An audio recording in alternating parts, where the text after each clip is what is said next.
terima kasih kepada Bapak Ibu sudah berkumpul di ruangan ini untuk memenuhi tugas saya, yaitu diseminasi aksi nyata modul 1.4, yaitu tentang budaya positif. Baiklah, apa kabar ibu-ibu hari ini? Alhamdulillah sehat. Alhamdulillah, semoga seterusnya kita diberikan kesehatan selalu ya. Nah, tujuan saya mengumpulkan Bapak dan Ibu guru di sini yaitu untuk memenuhi tugas saya sebagai calon guru penggerak angkatan 11. Nah, di sini kita mulai saja. Kita ice breaking dulu ya biar tambah semangat. Ya.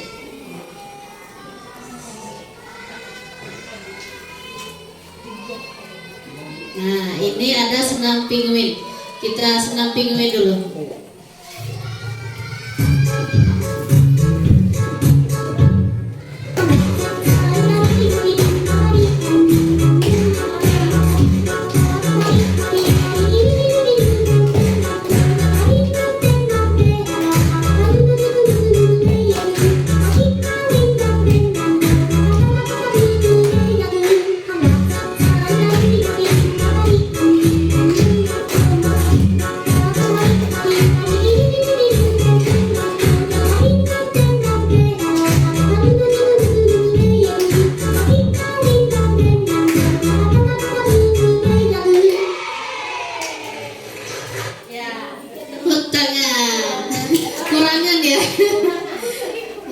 Nah, sekarang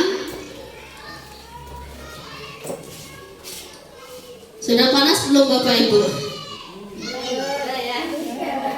Sedikit. Nah, di sini saya akan menjelaskan tentang materi budaya positif.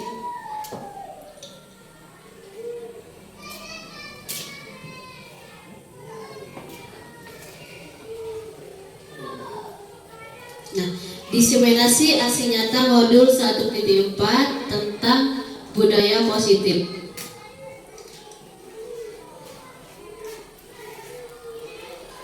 Perkenalkan, nama saya Melda Octavia, sarjana pendidikan, calon guru penggerak angkatan 11 dari SD Negeri 25 Kota Pagar Alam, Provinsi Sumatera Selatan. Nah, di sini ada Bapak fasilitator saya yaitu Andri Prasetyo, sarjana komputer. Terus ada pengajar praktik Dodi Wahyudi, sarjana pendidikan.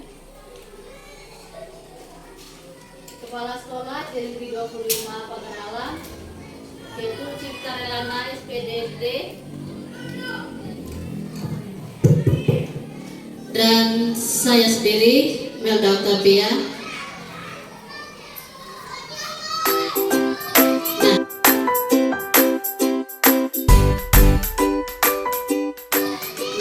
Di sini ada konsep dari inti budaya positif. Perubahan paradigma belajar disiplin positif, nilai-nilai kebaikan, kebutuhan dasar manusia, motivasi perilaku manusia, posisi kontrol guru, terus keyakinan kelas dan segitiga restitusi.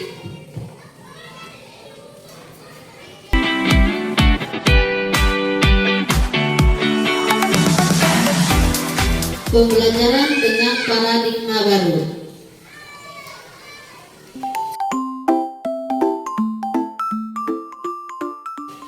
Pembelajaran dengan paradigma baru merupakan proses yang dirancang berdasarkan prinsip pembelajaran berdiferensiasi sehingga para peserta didik belajar sesuai kebutuhannya berdasarkan tahap perkembangan sesuai teori psikologi modern untuk mewujudkan profil pelajar Pancasila.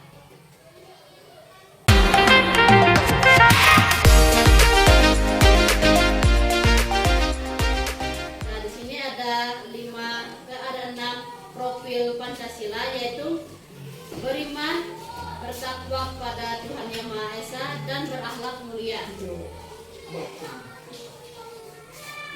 Berkebinekaan global, bergotong royong, kreatif, bernalar kritis, dan mandiri.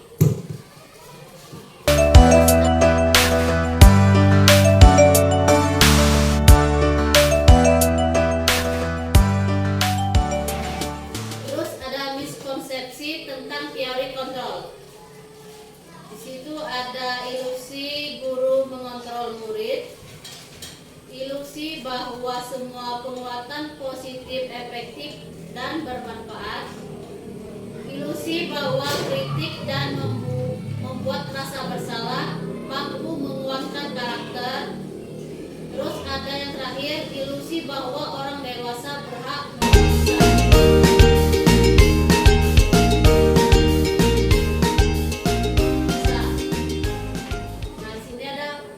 mengubah paradigma stimulus respon ke pendekatan teori kontrol. Nah, stimulus respon yaitu realitas atau kebutuhan kita sama. Semua orang melihat hal yang sama. Kita mencoba mengubah orang agar berpandangan sama dengan kita. Terus ada perilaku buruk dilihat sebagai suatu kesalahan. Orang lain bisa mengontrol saya bisa mengontrol orang lain. Pemaksaan ada pada saat bujukan gagal. Model berpikir menang atau kalah. Terus ada teori kontrolnya, yaitu realitas atau kebutuhan kita berbeda. Setiap orang memiliki gambaran berbeda. Kita berusaha memahami pandangan orang lain tentang dunia. Semua perilaku memiliki tujuan. Hanya Anda yang bisa mengontrol diri Anda. Terus Anda tidak bisa mengontrol orang lain. Kolaborasi dan konsensus menciptakan pilihan-pilihan baru. Metode berpikir menang-menang. 시간이 멈춘 듯한 그날들 그리움 속에. Nah, sekarang kita bahas tentang disiplin positif. Nah, di sini ada disiplin positif. Disiplin berasal dari kata discipline yang artinya belajar. Disiplin mengacu pada diri sendiri yang memiliki tanggung jawab terhadap apa yang dilakukannya berdasarkan nilai-nilai yang diyakini. Disiplin positif merupakan salah satu cara penerapan disiplin yang bertujuan untuk menumbuhkan kesadaran serta memperdayakan peserta didik tanpa imbalan penghargaan atau reward, ancaman atau hukuman.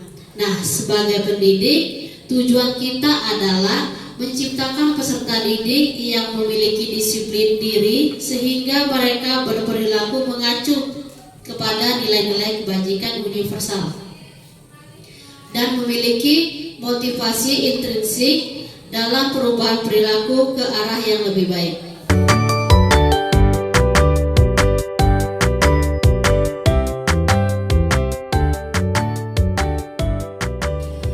Nah, di sini disiplin positif ini mempunyai teori kontrol atau teori pilihan dari Dr. William Glasser. Anda tidak bisa mengontrol orang lain. Terus semua perilaku memiliki tujuan.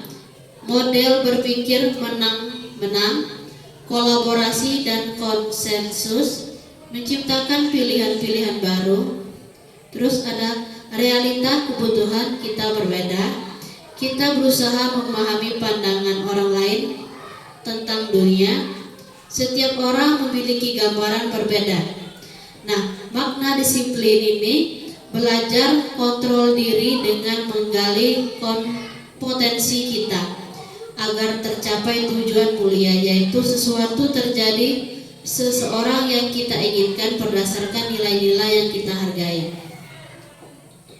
Nah, di sini ada motivasi ekstrinsik dan motivasi intrinsik. Teori motivasi yaitu untuk menghindari hukuman, tidak mendapatkan imbalan, tidak menghargai diri sendiri, nilai-nilai kebajikan universal, keyakinan kelas. Nah, 5 posisi kontrol, yaitu guru sebagai penghukum, 2 sebagai pembuat merasa bersalah, 3 sebagai teman, 4 sebagai pemantau, 5 sebagai manajer. Nah, adapun di sini segitiga restitusi, yaitu yang pertama langkah-langkahnya yaitu menstabilkan identitas, yang kedua validasi kebutuhan, dan yang ketiga menanyakan keyakinan. Terus ada 5 kebutuhan dasar manusia, yaitu kebutuhan penguasaan, kebutuhan kasih sayang dan rasa diterima, kebutuhan kesenangan dan kebebasan. Nah, ini salah satu contoh yang ada di sekolah kita, yaitu SD Negeri 25 Kota Pagarala, mengajarkan tata krama, membiasakan hadir tepat waktu saat mengikuti upacara. Nah, ini ada contoh juga menumbuhkan kebiasaan dan kesadaran berdisiplin dalam diri peserta didik baik di sekolah maupun di lingkungan.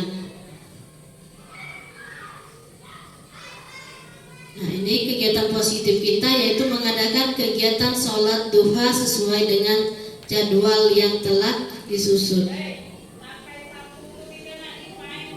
Ini ada foto rapat wali murid, contoh menjalin hubungan baik dengan wali murid. Nah, ini nilai-nilai kebajikan, nilai yang disepakati bersama lepas dari suku bangsa, agama, bahasa maupun latar belakang. Contoh nilai kebajikan institusi atau organisasi. Yang pertama itu ada profil pelajar Pancasila, yaitu beriman, bertakwa pada Tuhan Yang Maha Esa, dan berakhlak mulia, berkebinekaan global, gotong royong, mandiri, kreatif, dan bernalar kritis. Terus ada PYP, toleransi, rasa hormat, integritas, mandiri, menghargai, antusias, empati, keingintahuan, kreativitas, kerjasama, percaya diri, dan komitmen. Terus yang ketiga ada keterampilan hidup atau life skill, dapat dipercaya, lurus hati, pendengar yang aktif, tidak merendahkan orang lain, dan memberikan yang terbaik dari diri. Nah, ini salah satu contoh menumbuhkan kesadaran berakhlak mulia, yaitu memberikan support atau dukungan pada siswa yang berprestasi.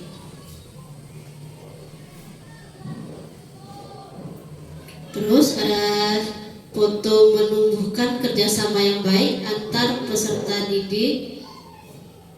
Nah, sekarang kita ke kebutuhan dasar manusia. Kebutuhan dasar manusia adalah segala sesuatu yang kita lakukan untuk mendapatkan yang kita inginkan. Seluruh tindakan yang kita lakukan memiliki tujuan tertentu, dan semua usaha terbaik yang kita lakukan adalah dalam rangka agar kebutuhan dasar kita terpenuhi dengan baik.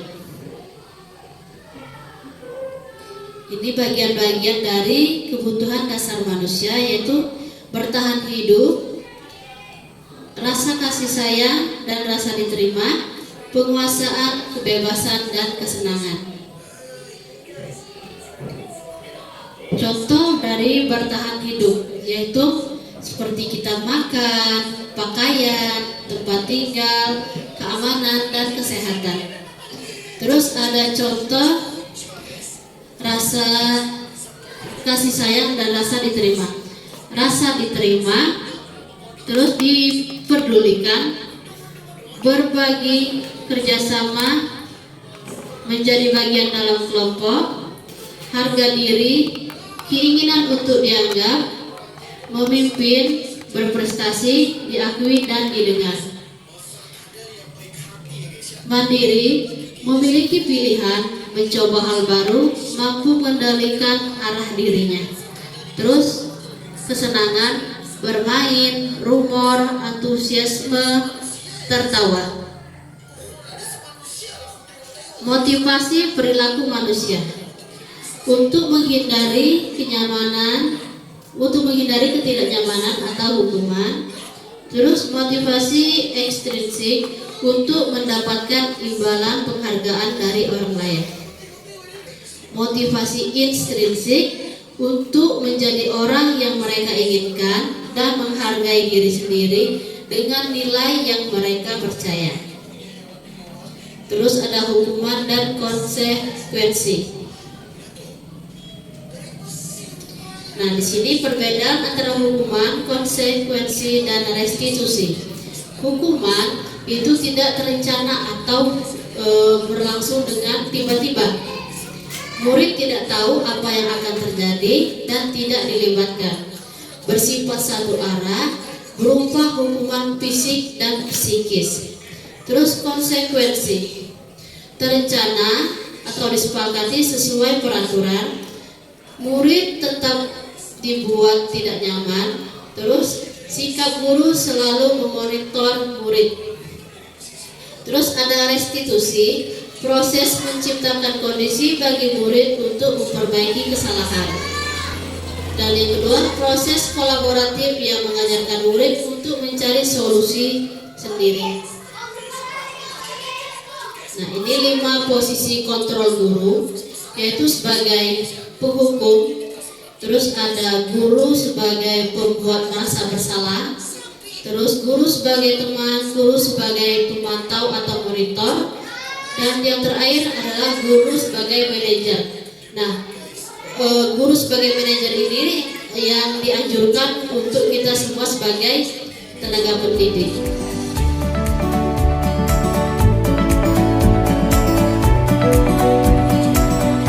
Terus ada keyakinan kelas. Keyakinan kelas ini, mengapa keyakinan kelas bukan peraturan kelas? Itu pertanyaan dari kita sebagai guru ya. Nah, ini ada perbedaan peraturan dan keyakinan di dalam kelas. Kalau peraturan yaitu menuju ke satu arah dan sifatnya negatif karena tidak mengakomodir pendapat dari siswa. Kalau keyakinan itu bersumber dari kesepakatan yang diperoleh dari siswa dan guru, kemudian diubah menjadi kata-kata bernilai positif untuk diyakini semua anggota kelas. Nah, di sini ada pembentukan keyakinan kelas. Bersifat abstrak, berupa pernyataan universal, dibuat dalam pernyataan positif sedikit saja agar mudah diingat, sesuai dengan kondisi kelas dan sekolah sehingga mudah diterapkan. Semua warga sekolah atau warga kelas dilibatkan saat membuat keyakinan kelas. Nah, ini salah satu contoh keyakinan kelas yang dibuat para peserta didik. Ini ada 5 contoh, yaitu tidak boleh ribut di dalam kelas, contohnya itu. Terus yang kedua, datang tepat waktu.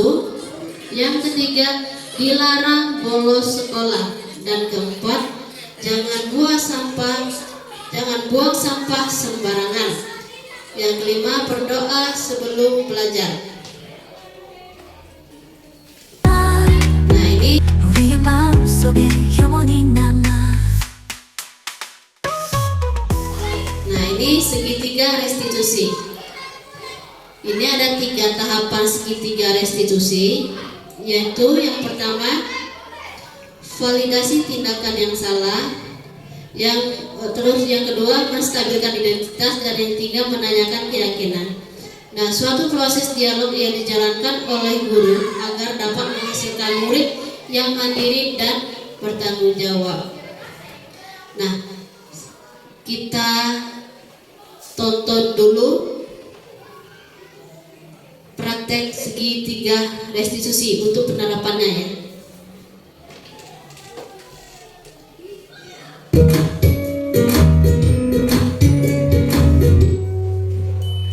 Salam dan bahagia Ibu dan Bapak guru hebat.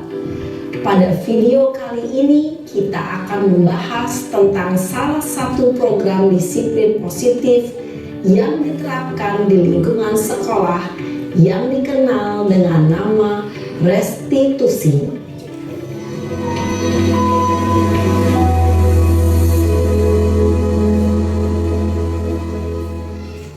Restitusi dikembangkan oleh pakar pendidikan Diane Gosson berlandaskan pada teori kontrol Dr. William Glasser.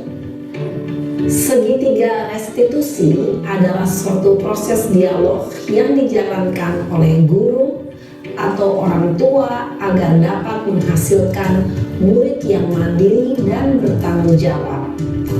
Pada saat guru di posisi manajer, aspek yang dikembangkan pada murid adalah motivasi intrinsik, sehingga penanaman nilai-nilai kebajikan dapat tumbuh dan berkembang menjadi suatu kebiasaan positif yang akhirnya membentuk karakter murid.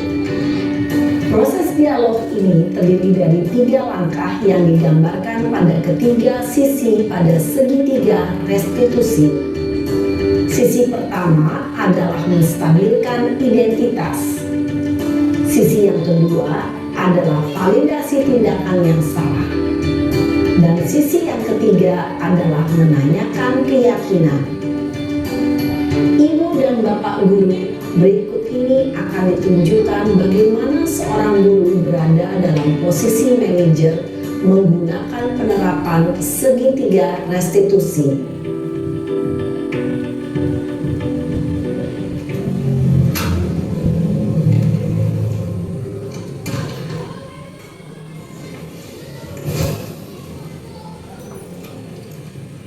Siang Sarah. Siang Pak. Sudah lama nggak ketemu Sarah. Kenapa hari ini ada di sini? Kesel Pak, kesel banget.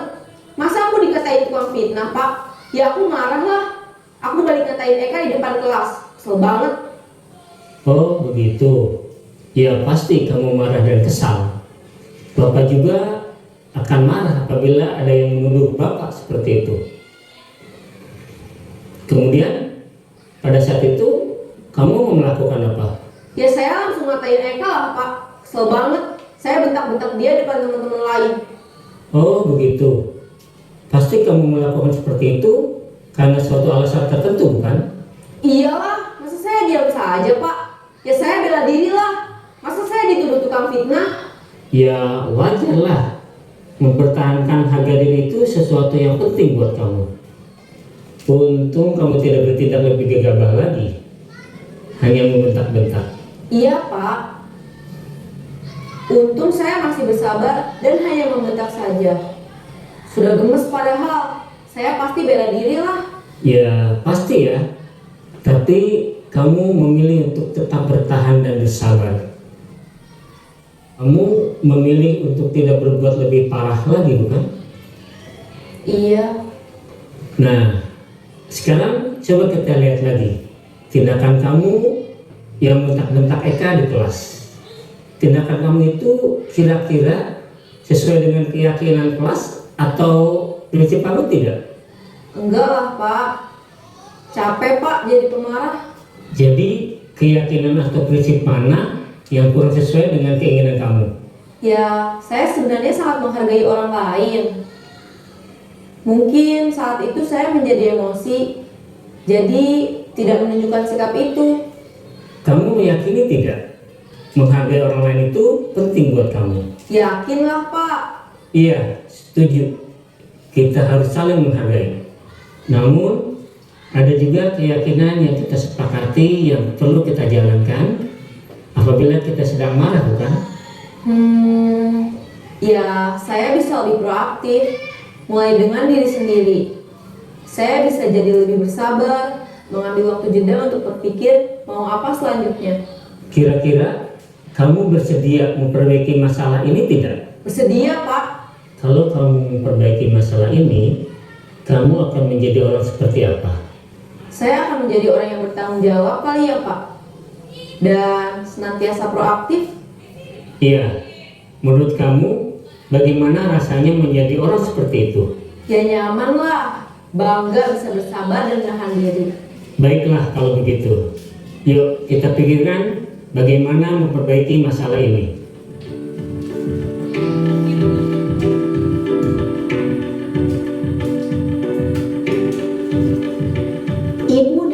Bapak guru hebat. Baru saja kita menyaksikan contoh bagaimana seorang guru berada dalam posisi manajer menggunakan penerapan segitiga restitusi. Mari kita bahas satu persatu. Pada sisi pertama, menstabilkan identitas berdasarkan pada prinsip bahwa membuat kesalahan adalah bagian dari proses pembelajaran. Sisi pertama dari segitiga ini berperan menggeser identitas murid dari identitas gagal ke identitas sukses.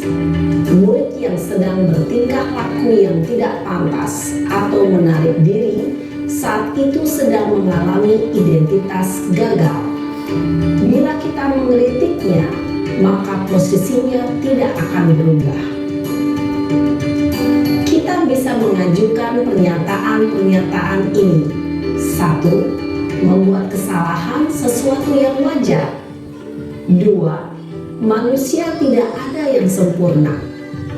3. Kita bisa memperbaiki masalah ini. 4. Saya tidak menanyakan kesalahannya. Saya lebih fokus bagaimana memperbaiki masalah ini. 5. Apakah saat ini kamu tengah menjadi orang yang baik untuk dirimu sendiri? Pada sisi kedua, validasi tindakan yang salah berlandaskan pada prinsip bahwa setiap perilaku berupaya memenuhi suatu kebutuhan tertentu. Guru yang telah memahami teori kontrol akan bergeser dari pemikiran stimulus respon menjadi proaktif dan mencoba untuk mengenali tujuan dari perilaku murid, mengenali dan mengakui kebutuhan murid ini dapat memperbaiki hubungan dengan murid tersebut. Pernyataan atau pertanyaan bisa disampaikan dengan nada suara tidak menghakimi atau memojokkan, sehingga dapat mengembalikan murid pada posisi positif. 1. Kamu bisa saja bertindak lebih gegabah lagi dari ini. 2. Kamu bukan melakukannya tanpa suatu alasan tertentu. 3. Kamu melakukannya karena mempertahankan sesuatu yang penting bagimu. 4. Mungkin kamu bisa mempelajari suatu perilaku baru yang lebih efektif. Bersediakah kamu mempelajarinya? Selanjutnya, kita akan simak sisi terakhir, yaitu menanyakan keyakinan. Teori kontrol menyatakan bahwa pada dasarnya kita termotivasi secara intrinsik. Pada saat perilaku yang salah telah divalidasi dan identitas sukses telah stabil, maka murid telah siap mengaitkan keyakinan-keyakinannya dengan tindakannya yang salah dan pemikirannya telah bergeser ingin menjadi orang yang dituju. Pertanyaan-pertanyaan ini dapat mengaitkan keyakinan-keyakinan yang dianut murid. 1. Sebagai keluarga atau kelas, apa yang kita yakini?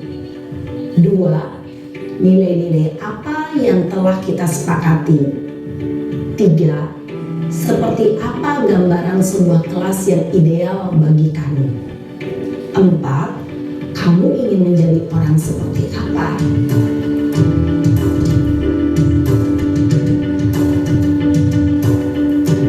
Dalam menerapkan segitiga restitusi, perlu diperhatikan beberapa hal, yaitu 1. Perilaku yang salah perlu dikaitkan dengan nilai-nilai atau keyakinan-keyakinan yang telah disepakati atau dituju. 2. Kesediaan orang yang melakukan kesalahan untuk memperbaiki masalah. 3. Pemecahan masalah sebisa mungkin relevan atau memiliki hubungan dengan masalah yang ada. 4. Usaha. Perlu adanya suatu usaha perbaikan dari pihak yang berbuat kesalahan. 5. Waktu. perlu didedikasikan waktu dari pihak yang berbuat kesalahan. Tanyakan kapan akan mulai diberlakukan usaha untuk memperbaiki masalah. Dengan memahami struktur penerapan segitiga restitusi, diharapkan guru dapat menerapkan posisinya sebagai manajer dengan mengajukan pertanyaan-pertanyaan bermakna yang dapat membuat murid menjadi lebih percaya diri, bertanggung jawab, dan mandiri. Nah, Ibu Bapak Guru perlu tidaknya mengikuti ketiga tahapan dalam segitiga restitusi bergantung pada ringan beratnya suatu permasalahan. Misalnya, bila permasalahan tersebut ringan, maka tidak perlu dijalankan secara berurutan. Bahkan bisa semudah menanyakan apa keyakinan yang kita sepakati. Dengan menjalankan segitiga restitusi, dengan mengajukan pertanyaan-pertanyaan bermakna, diharapkan murid menjadi lebih kuat secara pribadi, dapat membuka wawasan murid agar dapat menyelesaikan permasalahannya sendiri, semakin percaya diri, mandiri, dan merdeka. Salam dan bahagia, Ibu Bapak Guru hebat.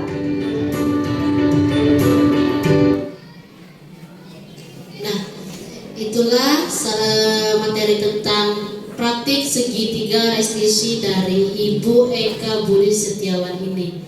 Nah, sekarang ini ada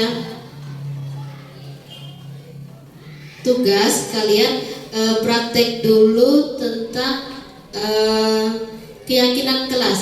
Kalian diberikan tugas untuk contoh praktek membuat keyakinan kelas. Itu ada kertas yang sudah disiapkan, keyakinan kelas.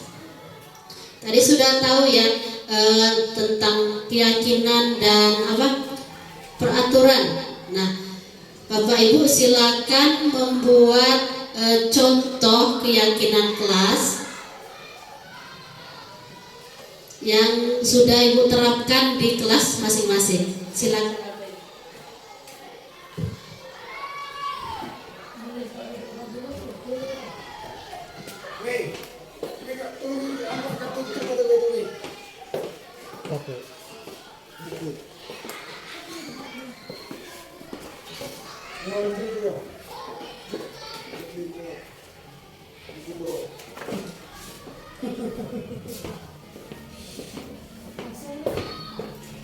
Contoh keyakinan kelas atau peraturan kelas, silakan Pak.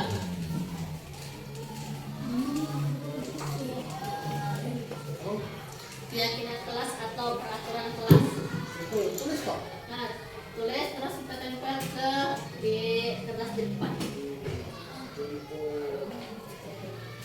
Keyakinan kelas itu datang tepat waktu, tidak ribut,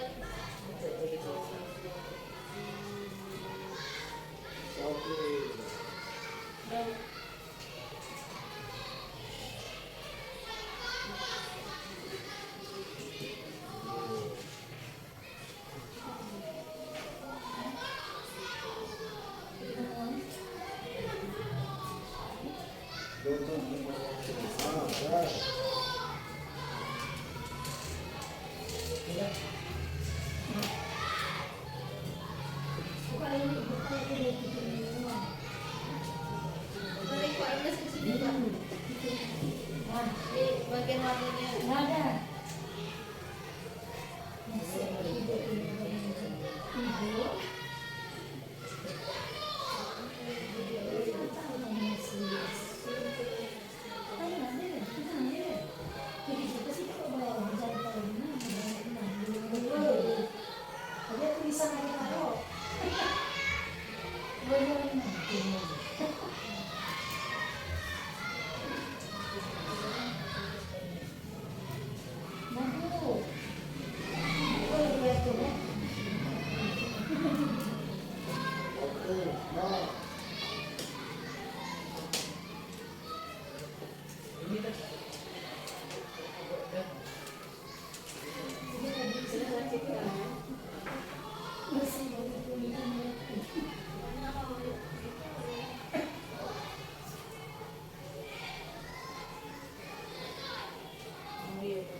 Ya, ini sudah kita praktek membuat tentang keyakinan kelas. Nah, di sini saya minta Bapak atau Ibu guru lah salah satu untuk membacakan 5 keyakinan kelas yang telah dibuat. Silakan Bapak Ibu. Ya, silakan Bu Liza.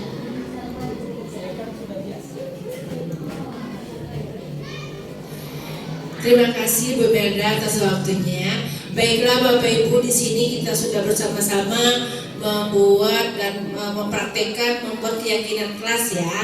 Ya, ini ada yang pertama keyakinan kelas yang pertama yaitu hadir sepenuhnya. Kemudian yang kedua, tidak boleh ribut di dalam kelas. Itu keyakinan kelas yang kedua. Kemudian yang ketiga, tidak boleh mengganggu teman di dalam kelas. Kemudian datang tepat waktu, artinya tidak boleh terlambat ya. Kemudian tidak boleh membuang sampah sembarangan, tidak boleh datang terlambat. Terus ya ini sama punya Pak ini sama ya. Demikian Ibu Melda, terima kasih. Ya, terima kasih tentang keyakinan kelas. Sebenarnya kalau untuk keyakinan kelas itu setelah dibuat, terus kita koreksi kembali. Kita jadikan kalimat yang lebih positif seperti itu. Contoh kata tidak boleh kita jadikan positif. Misal tidak boleh apa nih? Mengganggu teman. Jadi kalimat positifnya apa Bapak Ibu? Menghargai teman itu lebih indah dan lebih positif. Terus ada yang tidak boleh datang terlambat. Nah, itu dijadikan kalimat positif. Datang tepat waktu. Terus salah satu contoh lagi, tidak boleh membuang sampah sembarangan. Itu kan ada tidak bolehnya, berarti mungkin kita buat menjaga kebersihan. Terus ada kata-kata sampahku adalah tanggung jawabku atau yang lainnya yang lebih positif. Nah, terima kasih sudah memberikan contoh keyakinan kelas. Sekarang kita akan menonton video kembali tentang seorang siswa yang bernama Naren. Nah, di sini dia. Nah, kita tonton dulu.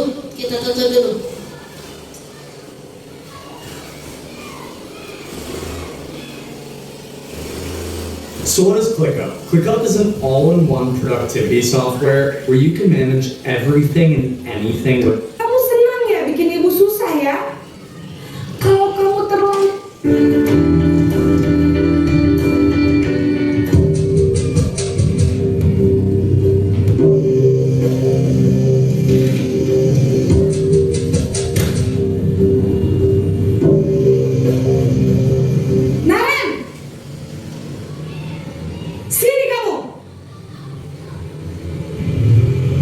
Selamat pagi Bu.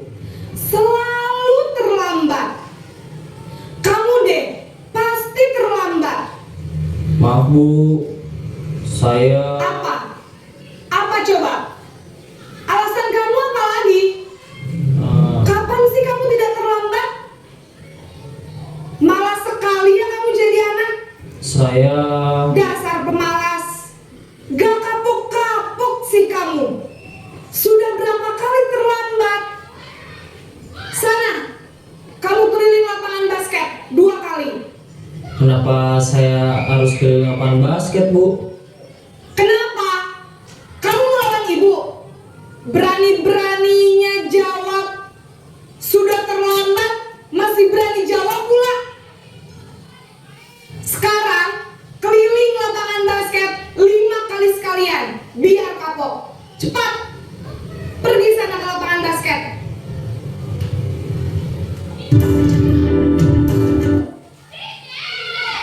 Nah, itu tadi kita sebagai guru itu di posisi sebagai penghukum. Jadi dia langsung menghukum si Naren tadi. Nah, sekarang kita lanjut ke posisi pembuat merasa bersalah.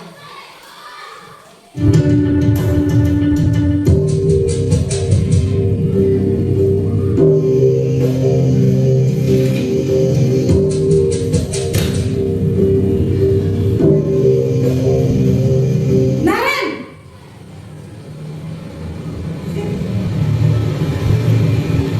Selamat pagi Bu. Naren, kamu kenapa terlambat lagi, nak? Ya Tuhan, Naren, kamu senang ya bikin ibu susah ya? Kalau kamu terlambat lagi, nanti ibu yang ditegur bapak kepala sekolah, nak. Disangka ibu tidak bisa membina kamu. Duh, gimana ini?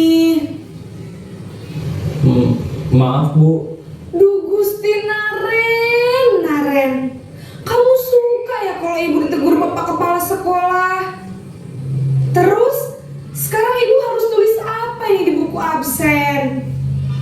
Ini kamu sudah sering terlambat loh. Ibu harus apa coba? Maaf Bu. Maaf sekali.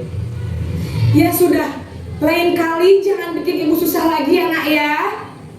Ibu tidak akan kuat lagi kalau kamu begini terus. Bisa jantungan kalau ibu ditegur bapak kepala sekolah. Sana cepat ke kelas. Maaf ya Bu. Maaf sekali.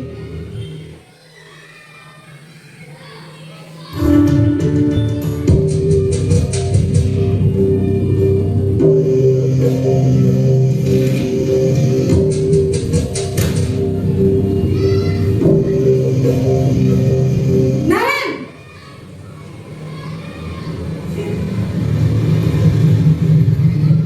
Selamat pagi Bu. wah, sudah jam berapa ini nak? Terlambat lagi ya sayang. Iya Bu. Habis ibu saya lupa membangunkan saya Bu. Kamu malah menyalahkan ibu kamu. Kamu bukannya anak yang larinya paling kencang. Kok terlambat sih? Iya Bu. Saya memang terlambat bangun tadi. Jadi biarpun saya lari kencang, tetap gak kekejar Bu. Ya sudah sana. Nanti lain kali larinya lebih kencang lagi ya. Biar gak terlambat lagi. Bikin seneng ibu. Demi ibu. Bisa kan? Bisa lah Bu. Ya sudah sana masuk kelas. Ibu beresin urusan absen kamu. Kamu ini ada-ada saja.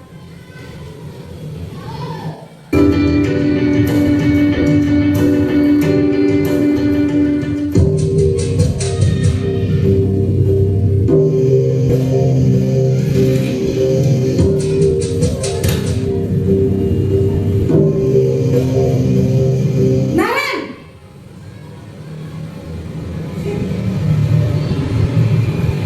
Selamat pagi Bu. Naren, apa peraturan sekolah kita tentang jam berapa kita harus masuk sekolah, nak? Kita harus di sekolah jam 7 Bu. Iya betul, sekarang sudah jam 7.20. Naren sudah tahu konsekuensinya jika terlambat hadir. Paham Bu. Saya harus tinggal kelas pas jam istirahat selama 20 menit. Iya benar, konsekuensinya demikian. Jadi nanti jam 9.30 pas istirahat, kamu harus tinggal di kelas, kerjakan tugas tambahan untuk ketertinggalan kamu, ya? Baik Bu.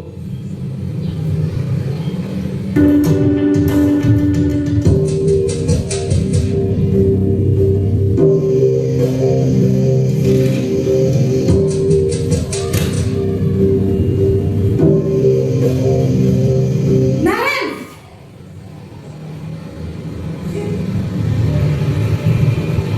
Selamat pagi Bu. selamat pagi Naren. Maaf Bu, saya terlambat. Iya, sekolah masuknya jam 7, sekarang sudah jam 7.20. Jadi sekarang bagaimana ini Naren? Maaf Bu, saya lupa setel alarm saya semalam. Baiklah, menurut kamu, keyakinan sekolah yang mana yang perlu kamu tingkatkan? Menghargai diri sendiri dan orang lain mungkin ya Bu. Setuju. Jadi, apakah Naren meyakini prinsip saling menghormati tersebut? Iya Bu, saya meyakininya. Apakah Naren bersedia memperbaiki masalah keterlambatan ini? Bersedia Bu.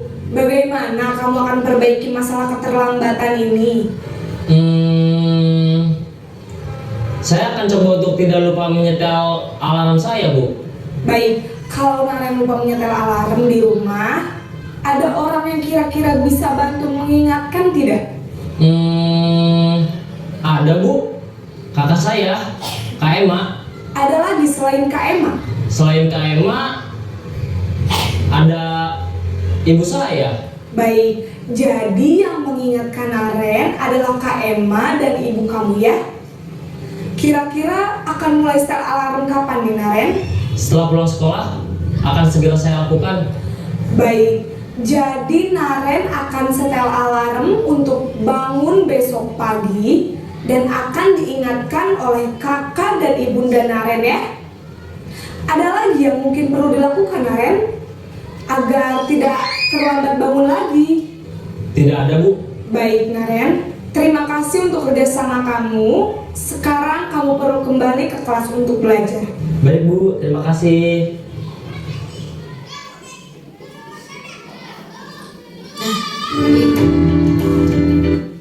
Itu contoh dari 5 posisi kontrol. Nah, sekarang saya mau tanya kepada Bapak Ibu, kalau siswa-siswanya nih berbuat salah, posisi mana yang selama ini diterapkan Bapak Ibu? Silakan Pak Nohar. Posisi mana Pak? Kalau selama ini yang saya terapkan karena saya belum guru penggerak, saya posisi menghukum. Kebanyakan posisi menghukum. Ya, diharapkan siswa itu jadi kapok. Terima kasih. Bagaimana dengan Putri? Ya masih sama karena selama ini belum mendapat dari arahan yang lain, posisinya menjadi penghukum. Tujuannya agar siswa tidak mengulangi kembali.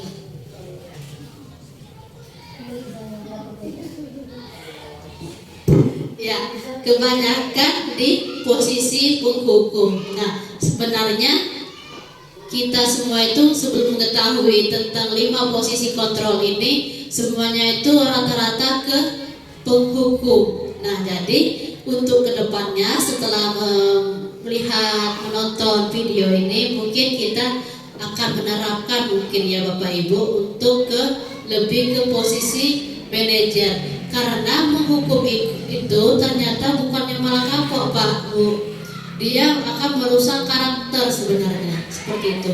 Dan untuk pembentukan karakter dia lebih ke manajer. Nah, yang lebih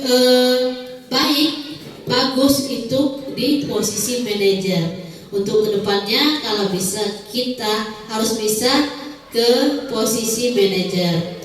Nah, sekarang kita lanjut ke materi lagi.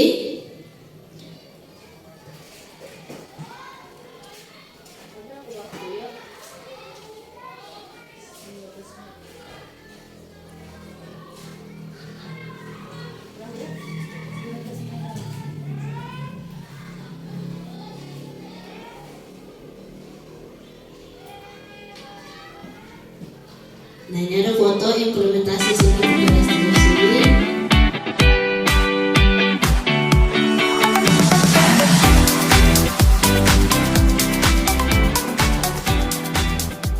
Nah, ini ada foto implementasi segitiga restitusi.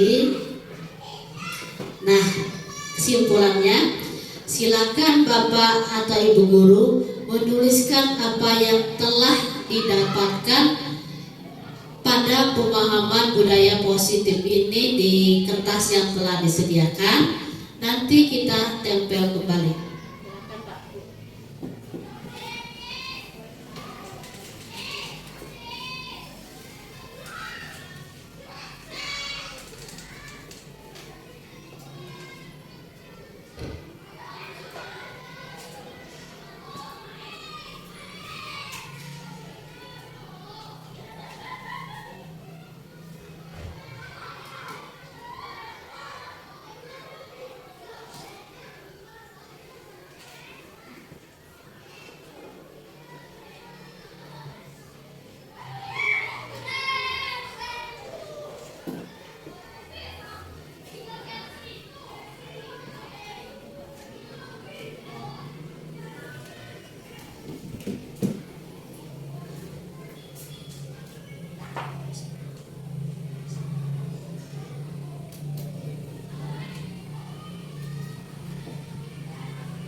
pemahaman tentang budaya positif.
Ya, terima kasih telah menuliskan pemahaman dari budaya positif ini.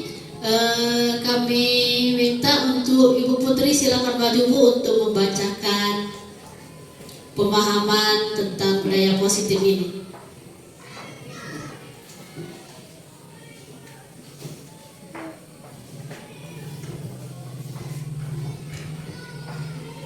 Baiklah, Assalamualaikum warahmatullahi wabarakatuh. Alhamdulillah, setelah kita mempelajari tentang pemahaman budaya positif ini, maka dari itu kita menerapkan yang pertama, saya memahami bahwa posisi kontrol yang paling ideal bagi seorang guru adalah sebagai manajer. Yang kedua, posisi manajer kontrol yang lebih baik sebagai manajer terbaik. Yang ketiga, bahwa kita harus mengubah cara kita terhadap siswa yang melakukan kesalahan. Bukan lagi kita sebagai penghukum, tetapi jauh lebih baik kita sebagai manajer. Tujuannya untuk meningkatkan keyakinan positif siswa. Yang keempat, setelah mengikuti kegiatan ini, saya lebih memahami pentingnya budaya positif untuk meningkatkan karakter peserta didik. Jadi dapat kita ambil setelah kita mengikuti kegiatan dalam pemahaman budaya positif ini, dari beberapa pendapat ini mengatakan bahwa kita itu yang jauh lebih baik menjadi seorang manajer terhadap peserta didik kita. Nah, itulah yang dapat kami sampaikan. Wassalamualaikum warahmatullahi wabarakatuh. Ya, terima kasih pada Bu Putri. Jadi untuk kedepannya kita sebagai tenaga pendidik itu alangkah baiknya kalau berada di posisi manajer pada saat menghadapi para peserta didik yang mempunyai masalah di sekolah ya. Nah, Bapak Ibu, sebelum saya tutup, saya akan merefleksi dari kegiatan diseminasi ini, bagaimana perasaan, terus pembelajaran, terus untuk kedepannya harus seperti apa, seperti itu. Silakan Pak Nohar. Perasaan, terus pembelajaran yang dapat hari ini, terus kedepannya seperti apa Pak?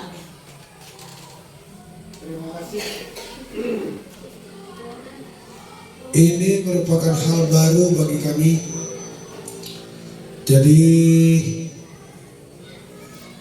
tentunya mengajar dengan sistem seperti ini akan lebih baik untuk yang masa akan datang. Terus posisi kontrol sebagai manajer ini posisi yang paling baik yang diharapkan, yang seperti itu yang kita lakukan di sekolah kita untuk masa-masa yang akan datang. Jangan lagi kita di posisi sebagai penghukum terus, ya. Dan semoga saja ini dapat kita terapkan di sekolah kita untuk masa yang akan datang. Terima kasih. Terima kasih kepada Pak Nohar atas refleksinya. Ada lagi Bu yang mau menjawab refleksinya? Silakan Bu Lisa. Terima kasih Bu Melda atas waktunya. Luar biasa diseminasi yang sudah dilakukan hari ini. Kami rekan guru tuh berterima kasih sekali Bu ya atas paparannya hari ini. Yang saya dapatkan begitu banyak Bu dari institusi ya. Saya selama ini ketika anak itu bermasalah, saya itu langsung menghukum begitu saja Bu. Jadi saya tidak mengikuti langkah-langkah yang sudah Ibu paparkan tadi. Jadi saya tidak mendengarkan alasan anak itu kenapa bisa muncul masalah seperti itu apa. Namun setelah hari ini, insya Allah kedepannya ketika saya menemukan anak saya bermasalah di kelas, insya Allah saya akan menerapkan 3 langkah restitusi tadi. Kemudian saya juga akan membuat keyakinan kelas di awal pembelajaran karena menurut saya itu penting sekali Bu ya. Terima kasih sekali lagi, mungkin itu saja. Terima kasih Bu Melda.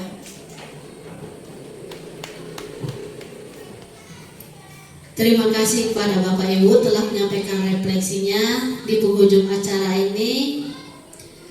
Saya berterima kasih kepada Bapak Ibu yang telah membantu kegiatan diseminasi kegiatan untuk memenuhi tugas saya ini. Salam dan bahagia untuk semuanya. Semoga kita diberikan kesehatan. Mungkin itu saja kepada Bapak Ibu di siang hari ini. Saya ucapkan terima kasih. Wassalamualaikum warahmatullahi wabarakatuh.